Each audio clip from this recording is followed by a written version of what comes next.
Hey everyone, and welcome back. Hope you're having a fantastic day so far. So there's going to be a $700 increase, potentially more and potentially less for some beneficiaries. We're going to be covering that in today's video. Plus, we're also going to be going over some huge changes set to take place for all Social Security beneficiaries in the year ahead in 2024 as well. So we'll be covering that also. But before we go ahead and dive into the main content of today's video, if you wouldn't mind helping me out real quickly by just give this video a like. That just helps out with the good old YouTube algorithm, and also consider subscribing to my channel if you have not already.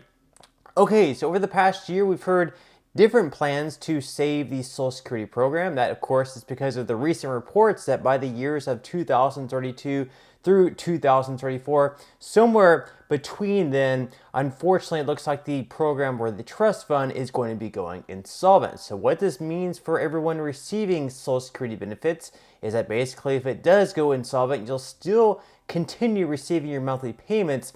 However, they will be reduced by, well, a pretty substantial amount.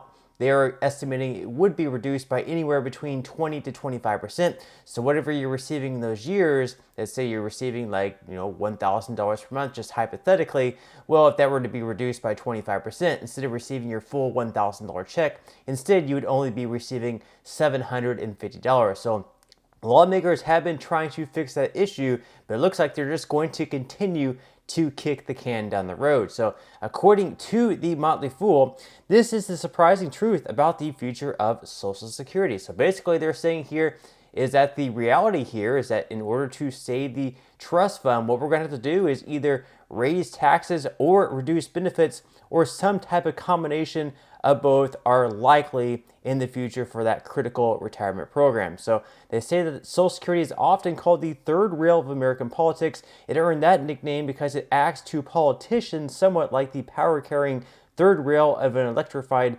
train. Touch it and your political career dies. With that kind of reputation, you might think that the program is in fairly good shape on the surface, with about $2.833 trillion in its trust fund as of the end of August 2023. It would certainly seem that way. Unfortunately, the surprising truth about the future of Social Security is that if Congress does nothing, those trust funds are expected to empty by 2034, cutting benefits by around 20%. Now again, this year is actually anywhere between 2032 to 2034, and it could actually be reduced by up to 25%.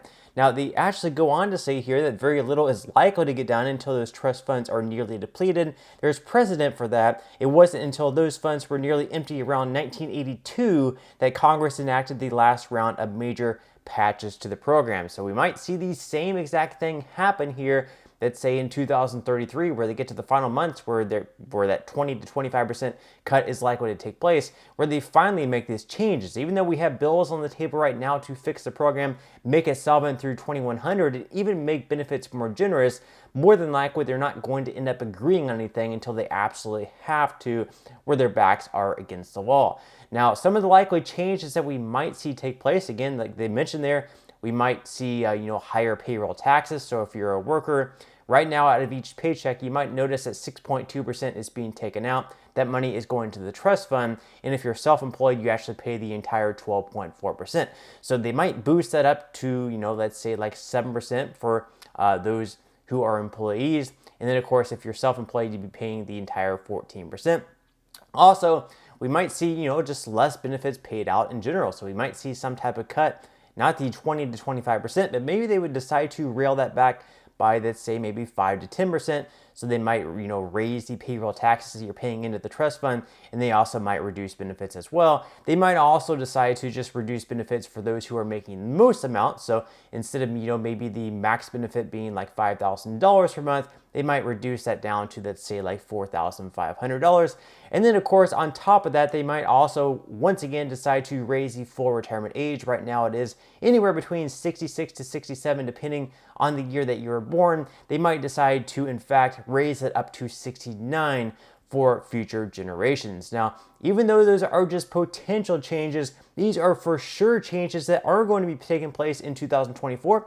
So according to the Motley Fool, 3 huge Social Security changes coming in 2024 that may surprise you. So the first one we have here is that Social Security benefits will get a 3.2% cost of living adjustment. So according to Nationwide, 70% of survey participants incorrectly agree with the statement, quote, Social Security is not protected against inflation. If those results are truly indicative of the broader population, most Americans will be surprised to learn Social Security benefits will get a 3.2% cost of living adjustment in 2024 to help recipients keep up with inflation. Now, let me know in the comment section below if you believe that inflation has only risen by 3.2%. If you think that by receiving 3.2% more in 2024 is going to truly help keep you up with what inflation actually is.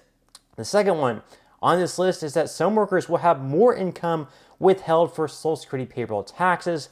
So Social Security's maximum taxable earnings limit is $160,200 in 2023, meaning the largest tax bill is currently $9,932.40, but the maximum taxable earnings limit will increase to $168,600 in 2024, meaning the largest tax bill will be $10,453.20 next year, an increase of $520.80. And finally, the third one we have on today's list is that Social Security's full retirement age will stay on its upward track. So specifically, workers born in 1958 will reach the FRA in 2024 when they are 66 years and 8 months old, which is 2 months older than the FRA for workers born in 1957. That pattern will continue until 2027, when workers born in 1960 reach the FRA at age 67, as shown in the chart below. So you can see there on the chart how it just gradually increases. And of course, once again, they are looking at perhaps raising the full retirement age for those in the younger generations, perhaps up to 69 or 70. Now, of course, it's very important if you can, if possible, to wait until your full retirement age, whatever that may be, just so you receive the max benefit that you can. Of course, there are some other advantages of perhaps taking them early, but in large part, it might be more beneficial to wait until your full retirement age if you can. Now, of course, nearly 1 in 3 Americans actually decide to take them early at 62, but of course, that's going to come down to you. Now, one change that is for sure going to be happening in 2024, of course, is going to be a raise for all Social Security beneficiaries, whether you're receiving Social Security retirement, whether you receive SSI or SSDI.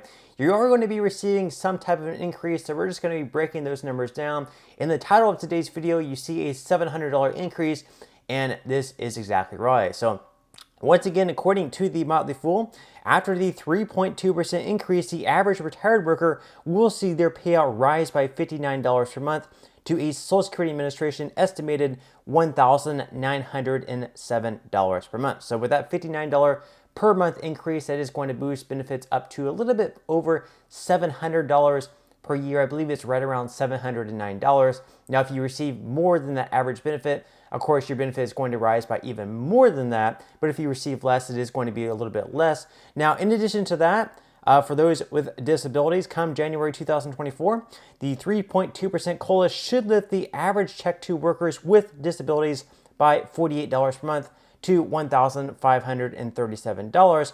And lastly, more than 5.8 million survivors of deceased workers are paid a benefit each month, whereas the average survivor benefit is expected to be $1,458 by the end of the year. A 3.2% COLA added on top will increase the monthly payout for survivors by an estimated $47 to $1,505 in 2024. Now, with all that said, I'm sure by now you probably have a pretty good idea of how much your increase is going to be.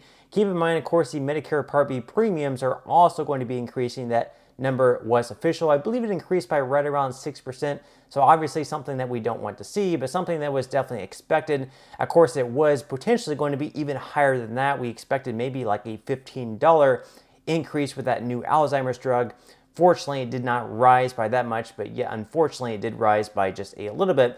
But of course, with that said, do you think that increase is going to be enough for you? Is it enough to get by? Do you think that inflation was truly 3.2%? Do you think that a 3.2% COLA was enough to keep up with inflation and what you've been spending as far as the increase goes on your overall goods and services? So leave your thoughts in comments below on that. Always love to read them. But that's all we have for today's video, and I will see you in the next one.